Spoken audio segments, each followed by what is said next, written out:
નમસ્કાર દર્શક મિત્રો, હું જીગર દેવાણી આપનું સ્વાગત કરું છું. આજે ટાઉનમાં મહત્વપૂર્ણ સમાચાર પર નજર કરીએ તો હૈદરાબાદના દલસુખનગર વિસ્તારમાંથી 21 ફેબ્રુઆરીમાં 2013ના રોજ થયેલા બ્લાસ્ટમાં દોષિતોને એનઆઈએ કોર્ટે સજા સંભળાવી દીધી છે. બ્લાસ્ટ કેસમાં મુખ્ય આરોપી યાસીન ભટકર સહિત 5ને કોર્ટે ફાંસીની સજા સંભળાવી છે. આ બ્લાસ્ટમાં 19 લોકોના મોત થયા હતા, જ્યારે 125થી વધુ લોકો ઘાયલ થયા હતા. ભટકર સહિત જે 4ને કોર્ટે સજા સંભળાવી છે તે ઇન્ડિયન મુજાહિદીન સાથે જોડાયેલા છે.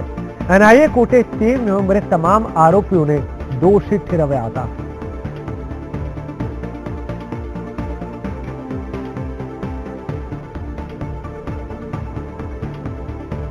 लॉयर वहाँ नहीं था, उनको एक्यूज को मौका दिया गया है कि वो कुछ बोल सके. वो कोर्ट को सबमिट किए कि जो भी सेंटेंस देना चाह रहे वो दे सकते कोर्ट को. सर, इस पूरी घटना को किस तरह से एक अदालत ने क्या माना, किस तरह से इन लोगों ने अंजाम दिया? और ये अभी जो प्लानिंग किया, जो एग्जीक्यूट किया, इतने लोगों को बॉम्ब ब्लास्ट में इंजोर किया, जो अभी इतने लोग मर गए हैं, कोर्ट ने कहा कि ये बहुत रेयर केस है जिसमें फांसी की सजा दे सकते हैं, इसीलिए पूरे 500 को भी रेयरेस्ट केस है, सजा फांसी दे दी. મહત્વનું છે કે હૈદરાબાદના દલસુખનગર વિસ્તારમાં 21 ફેબ્રુઆરી 2013ના રોજ 2 બ્લાસ્ટ થયા હતા. પહેલો બ્લાસ્ટ સાંજે 7 કલાક 2 મિનિટે કોણાર્ક સિનેમા પાસે થયો હતો, જેના 4 મિનિટ બાદ વેક્ટ્રાઝ થિયેટર પાસે બીજો ધમાકો થયો હતો. આ ધમાકામાં 18 લોકોના મોત થયા હતા, જ્યારે 131 લોકો ઘાયલ થયા હતા. 24 ઓગસ્ટ 2015ના રોજ આ મામલે ટ્રાયલ શરૂ કરવામાં આવ્યું હતું. કોર્ટમાં દાખલ કરવામાં આવેલી ચાર્જશીટમાં કુલ 6 આતંકવાદીઓના નામ હતા, જેમાં પાકિસ્તાની નાગરિક સહિત 5 આતંકવાદીઓની ધરપકડ કરવામાં આવી હતી. બધા જ આરોપીઓ હાલ હૈદરાબાદની ચેરપલ્લી જેલમાં બંધ છે અને કુલ 157 સાક્ષીઓના નિવેદન લેવામાં આવ્યા છે.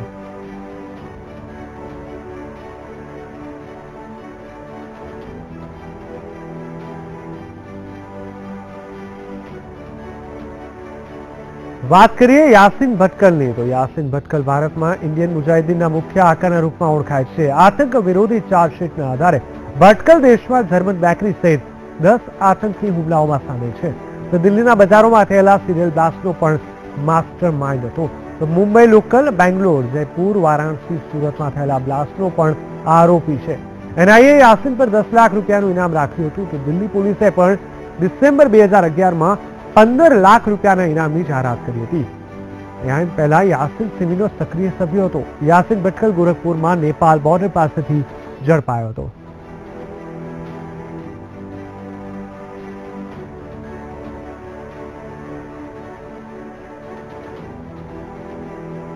ભારતે ઇંગ્લેન્ડ વિરુદ્ધ 5મી ટેસ્ટ મેચના ચોથા દિવસના અંતે 7 વિકેટે 759 રને દાવ ડિક્લેર કરી દીધો છે.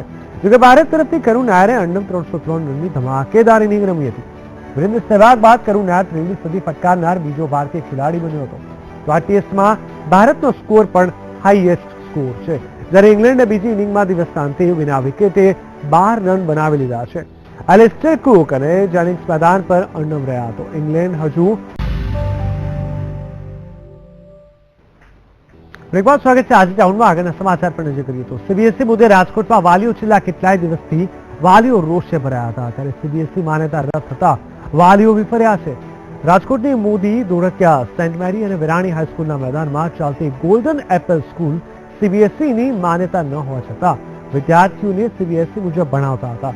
પરંતુ આજે જ્યારે આ માન્યતા રદ થઈ છે તેવા સમયે વાલીઓને ફી પણ પરત આપવામાં આવતી નથી, જેને લઈને વિદ્યાર્થીઓના ભવિષ્ય સાથે ગંભીર છેતરપિંડી આચરતા લોકો સામે વાલીઓ ફરિયાદ કરી રહ્યા છે. ઈ ગુનાની અંદર જે લોકો જે ભૂમાફિયાઓને જેવી સજા થવી જોઈએ એનાથી આ ગંભીર ગુનો છે, એટલે આ લોકોને ગંભીરમાં ગંભીર સજા થવી જોઈએ. જામીન મળી જાય, જે ગંભીર ગુના છે જેમાં જામીન મળે એવી પોસિબલ નથી એવું આપણા ઘણા વકીલો કહે છે, એડવોકેટ કહે છે, એવામાં એમને જામીન મળી જાય. તો આની સાથે કોણ કોણ મળેલા છે કે જેનાથી એને જામીન મળે છે? અમારે પાસે ઇન્સાફ જોઈએ છે. અમારે ફી પરત નથી જોતી, ચલો એને ફી એક્સ્ટ્રા લઈ લીધી છે રાખે, તો અમારે ઇન્સાફ જોઈએ છે કે એને સજા થવી જોઈએ. ભાવનગરની સેન્ટ ઝેવિયર સ્કૂલમાં સીબીએસઈની માન્યતા ન હોવા છતાં મોંઘી ફી લઈને સીબીએસઈ નો અભ્યાસક્રમ ભણાવવામાં આવતો હતો અને સરકારના નિયમનું ઉલ્લંઘન થઈ રહ્યું હતું ત્યારે એનએસયુઆઈ દ્વારા સ્કૂલના ફાધર પાસેથી સીબીએસઈની માન્યતા માટેના પુરાવા માંગ્યા હતા, જે ન મળતા પોલીસ ફરિયાદની કાર્યવાહી કરવાની વાત કરી હતી. અહીં 600 જેટલા વિદ્યાર્થીઓ અભ્યાસ કરે છે, જેમની પાસેથી 25,000 જેટલી મોંઘી ફી લેવામાં આવે છે ત્યારે સ્કૂલના ફાધરે સીબીએસઈની માન્યતા મળી જશે તેવી ખાતરી આપી હતી.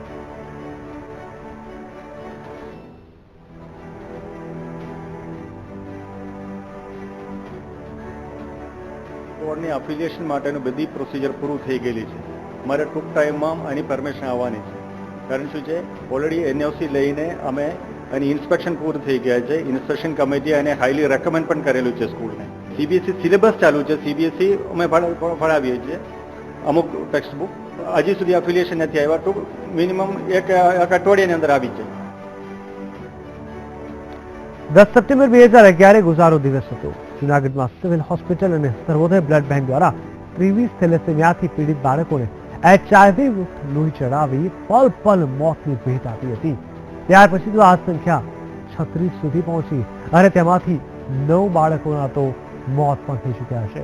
આજ દિન સુધી આ પરિવારોને ન્યાય નથી મળ્યો. આગામી 27 ડિસેમ્બરે કોર્ટના સુનાવણીમાં કોઈ ફેસલો આવે તેની આશામાં પરિવારો બેઠા છે અને રાહ જોઈ રહ્યા છે કે ગુનેગારોને આકરામાં આકરી સજા થાય. અત્યારે અમારે પલ ને ઘડી કાઢવી બહુ મુશ્કેલ છે. ચાર ભેતું જોઈને બે માણસ જિંદગી જીવીએ અને અટાણે જીવે છે અને તડફે બાળકો એની માયુને તો પલ ને ઘડી કાઢવી બહુ મુશ્કેલ છે. થેલેસેમિયા હતું તો અમને એમ થતું કે કેમ અમે જિંદગી જીવીએ, તો ઉપરથી એસઆઈબી નું ચડાવી દીધું. એ અમારી માંગણી છે અને અત્યારે જેને ચડાવ્યું અને આ ભૂલ કરી બેદરકારી એને અમે સજા માંગીએ. સુરેન્દ્રનગર અને વઢવાણ શહેરમાં ઉનાળો હોય કે શિયાળો, પાણીની સમસ્યા વર્ષો જૂની છે. સુરેન્દ્રનગર, જોરાવરનગર, વઢવાણ સહિત આસપાસના ગામોને ધોળીધજા ડેમ દ્વારા પાણી પહોંચાડવામાં આવે છે. ત્યારે જિલ્લામાં નર્મદા કેનાલ આવ્યા બાદ ધોળીધજા ડેમ પાણીથી 12 મહિના ભરેલો રહે છે. તેમજ શહેરમાં જીયુડીસી અંતર્ગત કરોડો રૂપિયાની પાઇપલાઇન નાખવાની કામગીરી ચાલી રહી છે.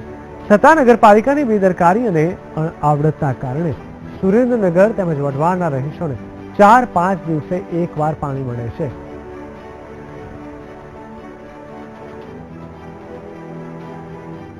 ગંદુ આવે છે અને સમયસર પાણી નથી આવતું. ગમે ત્યારે પાણી આવીને જતું રહે છે અને આવે તો ગંદુ આવે. કેટલા દિવસે પાણી આવે? 4-5 દિવસે એકવાર આવે છે અને છેલ્લા 4 મહિનાથી તો આ ઘણો જ પ્રોબ્લેમ છે. નર્મદા નદી પહોંચાડવા માટે ઉદ્ઘાટન કરેલ વિજયભાઈ રૂપાણી પણ આવેલ. તેમ છતાંય વઢવાણની જનતાને ટાઈમસર હજી પૂરું પાણી પાડવામાં આવતું નથી. 4-5 દિવસે કે 6 દિવસે પાણી આપવામાં આવે છે. ઘણી વાર તો પાણીની પાઇપલાઇન છતાં ગટરની પાઇપલાઇનો જોઈન્ટ થઈ જતા માણસોને ગંદુ પાણી પીવું પડે છે. પાણી પીવાલાયક હોતું નથી. ફિલ્ટર પાણી આપવામાં આવતું નથી અને આ પાણીનો પ્રશ્ન એ ખૂબ જ અગત્યનો પ્રશ્ન છે વઢવાણની જનતા માટે. ધોળીધજા ડેમમાં નર્મદા કેનાલ દ્વારા પાણી નાખવાથી હાલમાં ધોળીધજા ડેમ ઓવરફ્લો થઈ ગયેલ છે. એટલે વર્ષ દરમિયાન પીવાના પાણી માટેના સોર્સની વ્યવસ્થા થઈ ગયેલ છે. પરંતુ વર્ષો જૂની લાઈન હોવાના કારણે સુરેન્દ્રનગર શહેરી વિસ્તારમાં નગરપાલિકા દ્વારા 2 દિવસે પાણી વિતરણ કરવામાં આવે છે.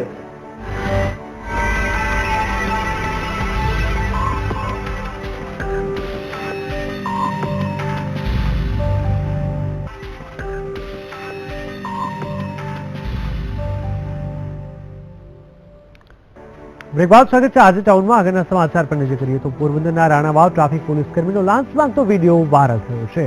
આ લાંચ ટ્રાફિક પોલીસ કર્મી ઓવરલોડેડ ટ્રક ચાલકો પાસેથી ₹2,500ની લાંચ માંગતો હતો. આ ટ્રાફિક જવાનને પોલીસ વડા દ્વારા સસ્પેન્ડ કરાયો છે. વાયરલ થયેલા વિડીયોને લઈને પોલીસ વડા દ્વારા કાર્યવાહી હાથ ધરવામાં આવી હતી.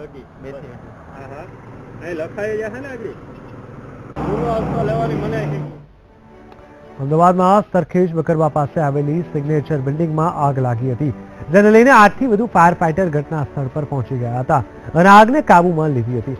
આગ શોર્ટ સર્કિટના કારણે લાગી હોવાનું સામે આવ્યું છે. આગમાં 200થી વધુ લોકો ફસાયા હતા અને ક્રોસ વેન્ટિલેશન ન હોવાથી લોકો ગુંગળાયા હતા, જે તમામ લોકોને સલામત સ્થળ પર ખસેડવામાં આવ્યા હતા. મહત્વનું છે કે આ બિલ્ડિંગમાં ફાયર સેફટી સુવિધા તો હતી, પરંતુ કાચની કવર હતી.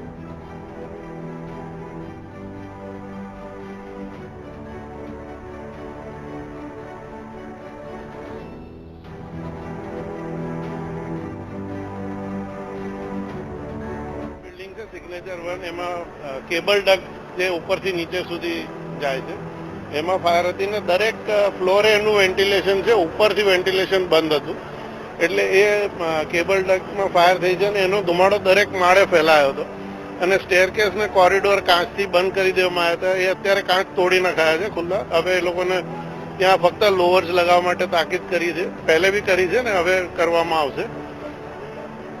આગમાં કંઈ વધારે નથી કારણ કેબલ ડક સિવાય ક્યાંય ફાયર નથી અને લોકો ખાલી ધુમાડાને લીધે જ પરેશાન થઈ ગયા, પણ અમુક લોકોને ઓફિસમાં જ બેસાડી રાખ્યા છે.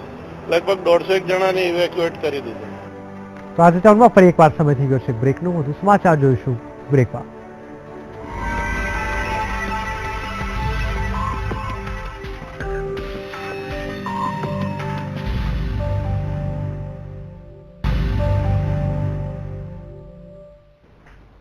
બ્રેક બાદ સ્વાગત છે. આજે ટાઉનમાં આગળના સમાચાર પર નજર કરીએ તો સીબીએસઈ મુદ્દે રાજકોટમાં વાલીઓ છેલ્લા કેટલાય દિવસથી વાલીઓ રોષે ભરાયા હતા. ત્યારે સીબીએસઈ માન્યતા રદ થતા વાલીઓ વિફર્યા છે. રાજકોટની મોદી ધોળકિયા સેન્ટ મેરી અને વિરાણી હાઈસ્કૂલના મેદાનમાં ચાલતી ગોલ્ડન એપલ સ્કૂલ સીબીએસઈની માન્યતા ન હોવા છતાં વિદ્યાર્થીઓને સીબીએસઈ મુજબ ભણાવતા હતા. પરંતુ આજે જ્યારે આ માન્યતા રદ થઈ છે તેવા સમયે વાલીઓને ફી પણ પરત આપવામાં આવતી નથી, જેને લઈને વિદ્યાર્થીઓના ભવિષ્ય સાથે ગંભીર છેતરપિંડી આચરતા લોકો સામે વાલીઓ ફરિયાદ કરી રહ્યા છે.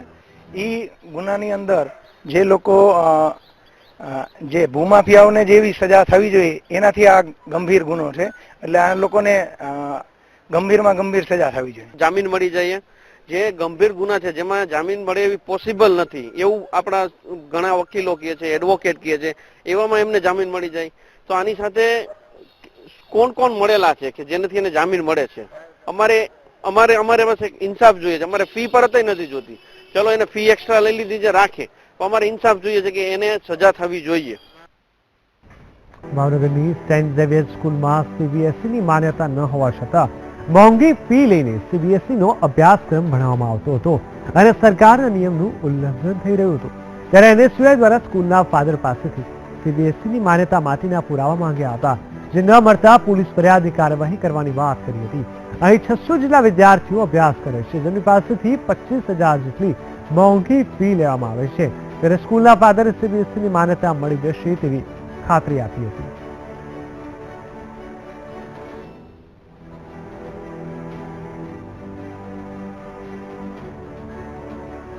બોર્ડની એફિલિએશન માટેનું બધી પ્રોસિજર પૂરું થઈ ગયેલી છે. મારે ટૂંક ટાઈમમાં આની પરમિશન આવવાની છે. કારણ શું છે, ઓલરેડી એનઓસી લઈને અમે એની ઇન્સ્પેક્શન પૂરું થઈ ગયા છે. ઇન્સ્પેક્શન કમિટી એને હાઈલી રેકમેન્ડ પણ કરેલું છે સ્કૂલને. સીબીએસઈ સિલેબસ ચાલુ છે, સીબીએસઈ અમે ભણાવીએ છીએ અમુક ટેક્સ્ટ બુક. હજી સુધી એફિલિએશન નથી આવ્યા, ટૂંક મિનિમમ એક અઠવાડિયાની અંદર આવી છે. 10 સપ્ટેમ્બર 2011 ગુજારો દિવસ હતો. જૂનાગઢમાં સિવિલ હોસ્પિટલ અને સર્વોદય બ્લડ બેંક દ્વારા 23 થેલેસેમિયાથી પીડિત બાળકોને HIV મુક્ત લોહી ચડાવી પલ પલ મોતની ભેટ આપી હતી. ત્યાર પછી તો આ સંખ્યા 36 સુધી પહોંચી અને તેમાંથી 9 બાળકોના તો મોત પણ થઈ ચૂક્યા છે. આજ દિન સુધી આ પરિવારોને ન્યાય નથી મળ્યો. આગામી 27 ડિસેમ્બરે કોર્ટના સુનાવણીમાં કોઈ ફેસલો આવે તેની આશામાં પરિવારો બેઠા છે અને રાહ જોઈ રહ્યા છે કે ગુનેગારોને આકરામાં આકરી સજા થાય. અત્યારે અમારે પલ પલ ને ઘડી ઘડી કાઢવી બહુ મુશ્કેલ છે. ચાર ભેતું જોઈને અમે બે માણા જિંદગી જીવીએ અને અટાણે જીવે છે ને તડફેસ બાળકો એની માયુને તો પલ ને ઘડી કાઢવી બહુ મુશ્કેલ છે. થેલેસેમિયા હતું તો અમને એમ થતું કે કેમ અમે જિંદગી જીવીએ, તો ઉપરથી SIB નું ચડાવી દીધું. એ અમારી માંગણી છે અને અત્યારે જેને ચડાવ્યું અને આ ભૂલ કરી બેદરકારી એને અમે સજા માંગીએ. સુરેન્દ્રનગર અને વઢવાણ શહેરમાં ઉનાળો હોય કે શિયાળો, પાણીની સમસ્યા વર્ષો જૂની છે. સુરેન્દ્રનગર, જોરાવરનગર, વઢવાણ સહિત આસપાસના ગામોને ધોળીધજા ડેમ દ્વારા પાણી પહોંચાડવામાં આવે છે. ત્યારે જિલ્લામાં નર્મદા કેનાલ આવ્યા બાદ ધોળીધજા ડેમ પાણીથી 12 મહિના ભરેલો રહે છે. તેમજ શહેરમાં જીયુડીસી અંતર્ગત કરોડો રૂપિયાની પાઇપલાઇન નાખવાની કામગીરી ચાલી રહી છે. છતાં નગરપાલિકાની બેદરકારી અને આવડતના કારણે સુરેન્દ્રનગર તેમજ વઢવાણના રહીશોને 4-5 દિવસે એકવાર પાણી મળે છે.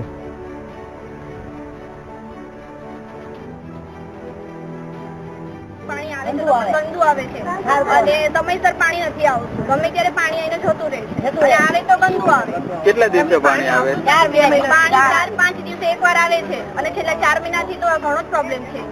નર્મદા નદી પહોંચાડવા માટે ઉદ્ઘાટન કરેલ વિજયભાઈ રૂપાણી પણ આવેલ, તેમ છતાંય વઢવાણની જનતાને ટાઈમસર હજી પૂરું પાણી પૂરું પાડવામાં આવતું નથી.